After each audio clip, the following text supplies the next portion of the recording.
A friend of mine sent me this, and if it don't put a lump in your throat or a tear in your eye, you might want to get your pulse checked. Her hair was up in a ponytail, her favorite dress tied with a bow.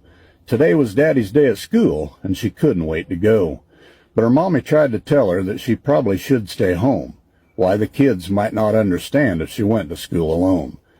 But she was not afraid. She knew just what to say, what to tell her classmates of why he wasn't there today.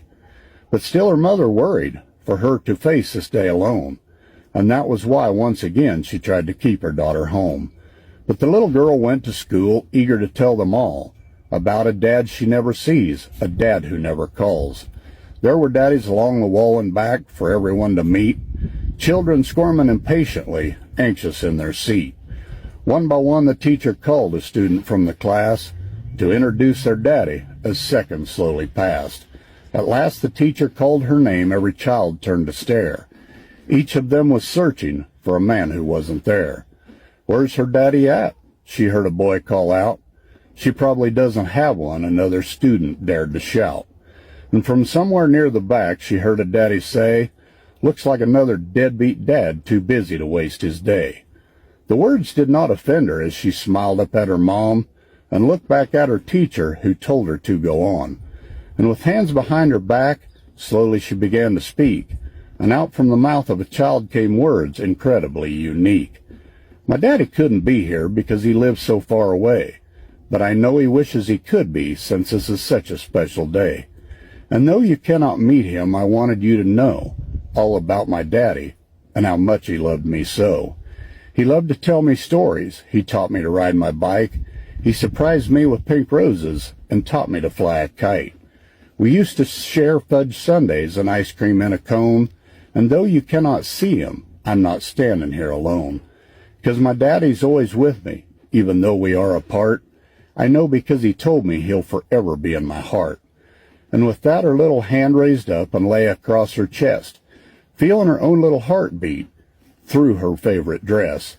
And from somewhere here in the crowd of dads her mother stood in tears, proudly watching her daughter, who was wise beyond her years. For she stood up for the love of a man not in their life, doing what was best for her, doing what was right. And when she dropped her hand back down, staring straight into the crowd, she finished with a voice so soft, but its message clear and loud. "I love my daddy very much. He's my shining star. And if he could, he'd be here, but heaven's just too far. You see, he is a soldier and died just this past year when a roadside bomb hit his convoy and taught us all to fear.